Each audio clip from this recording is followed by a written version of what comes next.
अस्सलाम वालेकुम, क्या हाल चाल है। उम्मीद है आप सब ठीक होंगे। अल्लाह के फजल और करम और शुक्र से मैं भी ठीक ठाक हूँ। जब बचपन में सब मिलकर हम घर में ना छोटे बच्चे बुज़ुर्ग एक जगह पर टीवी देख रहे होते थे, तो टीवी पर फीमेल सेलिब्रिटी जो है ना परफॉर्म कर रही होती थी या गाना गा रही होती थी या इंटरव्यू दे रही होती थी, तो हम अक्सर देखा करते थे ना, उसके बाल येलो होते थे, मतलब डाई किए होते थे। ज़ाहिर है शोबिस इंडस्ट्री में दे हैव बी फैशनेबल। जैसी फैमिली बैठ कर टीवी देख रही है और जैसे ही किसी फैशनेबल लड़की का इंटरव्यू आता है या कोई सॉन्ग आता है या उसकी स्टेज परफॉर्मेंस आती है, तो बड़े फ़ौरन ही कहते हैं कि बेटा इसको ना देखो, ये तो गंदी लड़की है, ये तो कंजरी है, इस तरह का नहीं बनना बेटा, टीवी ना देखो। लेकिन टीवी पर जब लड़का आता था, कंसर्ट कर रहा है, म्यूज़िक बजा रहा है, एक्टिंग कर रहा है, लड़कियों वाले सीन के अंदर लड़का जो मर्जी कर रहा था किसी भी फॉर्म में एक्सेप्टेबल था। लड़कों में मैंने बचपन से कभी क्रिटिसिज्म नहीं देखा था। No fast forward to my teen ages. जब मैं कॉलेज में गया तो मैंने वहाँ बहुत सारी लड़कियाँ स्कार्फ और अबाया में देखी और बहुत सारी लड़कियाँ फैशनेबल भी देखी और ओपन माइंडेड लड़कियाँ देखी और बहुत सारी ऐसी लड़कियाँ भी देखी जिन बाल डाई होते थे, who wanted to look presentable. अब मेरा वो वाला माइंड था जो मेरा बचपन में बन गया था। अब बचपन से मैंने टीवी देखते हुए यही सुना था अपने माँ बाप से कि बेटा अगर टीवी पे लड़की ऐसी हो तो वो गंदी लड़की है, अगर इस तरह की हो तो वो अच्छी लड़की है, अगर उसके बाल खुले हुए हों, उसने मेकअप किया हुआ हो तो वो फैशनेबल लड़की है, वो अच्छी लड़की नहीं है, वो गंदी लड़की है, उसने कपड़े अपनी मर्जी के पहने हुए हैं, वो लड़कों के सामने परफॉर्म कर रही है। तो मैंने कॉलेज में अपने पहले साल में क्लास फेलो या कॉलेज से बाहर जब लड़कियों से हमारा सामना होता था तो सबसे पहले मेरे ज़हन में यही सवाल आता था कि लड़कियां अगर इस तरह की नज़र आती हैं तो वो गंदी लड़कियां हैं। I am using this word specially because हमारे घरों में भी यही अल्फाज यूज़ होते हैं। सलाड सलूड तो हमने अब बड़े होकर सुना है ना, पहले तो ये गंदी लड़की, कंजरी,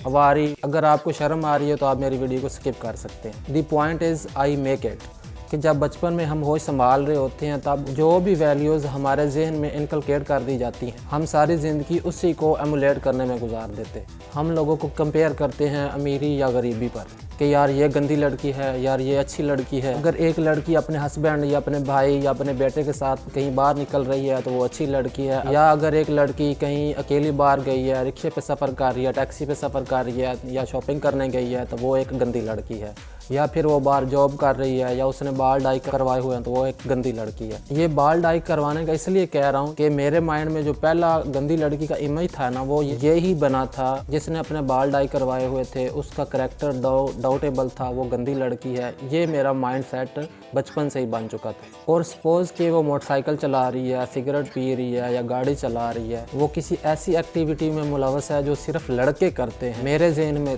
तो जाहिर बात है मैं जज करूँगा कि वो एक ऐसी लड़की है जिनसी तौर पर उसका करैक्टर हमारे घर से नीचा है। जो बीज मेरे ज़हन में बोया गया, चाहे वो रिलीजन के नाम पे है या फिर बेशक वो कल्चर के नाम पे है, बेशक शर्म हया के पासदारी करने के नाम पे हो, या फिर हमारी ज़ात के मामले में हो कि हम चौधरी हैं, हम मलक हैं, हम फलां हैं, हम तो ऐसे दिखते नहीं हैं, स्टीरियोटाइप बेस्ड हो कि एक लड़की की वर्जिनिटी ही पूरे घर, पूरे माशरे, पूरे मुल्क की ही इज्जत होती है, या लड़की सिर्फ ओपिनियन रखती हो किसी चीज़ पर, या बेटा तुम किसी ऐसी लड़की को देखो जो तुम्हारी बहन जैसी ना दिखती तो वो एक गंदी लड़की है। तो वो बीज अब बड़ा होकर एक दरख्त बन चुका है। जब मैं 18-20 साल का हूँ और वाकया ही एक सोसाइटी में जाकर एक्सप्लोयर ले रहा हूँ या एक्सप्लोयर दे रहा हूँ, सोशली अट्रैक्ट कर रहा हूँ, तो मेरी सोच का मंबा इसी पॉइंट पर आके रुक जाता है कि ये एक अच्छी लड़की है और ये एक गंदी लड़की है। ये सिर्फ मेरी स्टोरी है एक बंदे की, एक देसी रिलीजन की, एक जो पाकिस्तान का शहरी है, कि कैसे जजमेंट अगेंस्ट वुमेन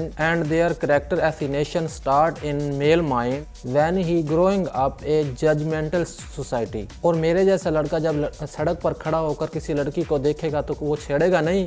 क्यों नहीं छेड़ेगा? ज़रूर छेड़ेगा, क्योंकि उसने घर से सीखा है कि एक सर्टेन एंटायर या एक सर्टेन दाँव की लड़की या एक सर्टेन कपड़ों की लड़की गंदी होती है या एक अच्छी लड़की होती है। She is asking for it.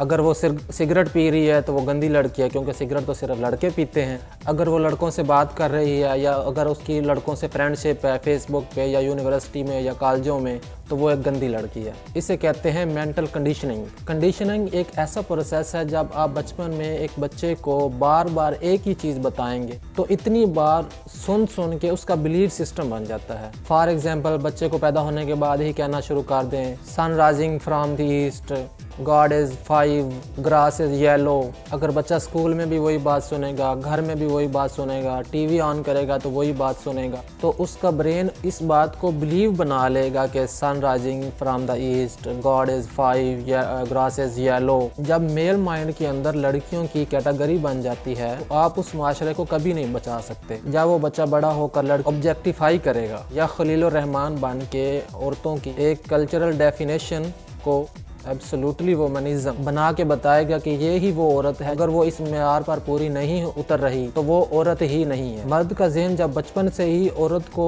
Different boxes में डालने का आदी बन जाता है तो पैट्रियार्कल सिस्टम में मेल पावर भी होती है, घर के सारे फैसले हमने करने हैं, जॉब्स में भी हमने पावर में होना है, बच्चों की शादियाँ कहाँ होनी है कहाँ नहीं होनी ये भी मेल डिसीजन होता है। बीच में थोड़ा जात पात का भी चूना लगा लें, इमोशनल ब्लैकमेलिंग का भी चूना लगा लें, बेटा हमने तुमको पैदा किया है, हम पे जान कुर्बान कर दो, इसका भी चूना लगा लें। खुद खुदा बनकर खुदा के बिहाफ पर भी सोशल कंट्रोल इस्टेब्लिश करने के लिए अपने बच्चों पे, अपने इर्द गिर्द लोगों पे मैनिपुलेशन, तो फिर माशरा वही बनेगा जो इस वक्त बना हुआ है। अब ये बातें मैं जब पब्लिकली करता हूँ तो मुझे गालियाँ पड़ती हैं। मुझे क्यों ना गालियाँ पड़ें, गालियाँ ज़रूर पड़ेंगी क्योंकि गालियाँ देने वाले सारे कंडीशनड लोग हैं। बिलीव ही ये किया है कि इस तरह की दिखने वाली लड़की गंदी होती है, इस तरह की दिखने वाली लड़की अच्छी होती है। जब ये लेबल शुरू से ही मेरे माइंड में बिठाए गए मेरे बुजुर्गों की तरफ से, और जब मैं आपको कहता हूँ कि अपने बुजुर्गों की बातों को क्रिटिकली एनालाइज करें, जब आप होश संभाल लेते हैं, ब्लाइंडली फॉलो ना करें तो आपको गुस्सा आता है कि आपको लगता है कि शायद मैं बेअदबी को फरोग दे रहा हूँ या मैं कोई वेस्टर्न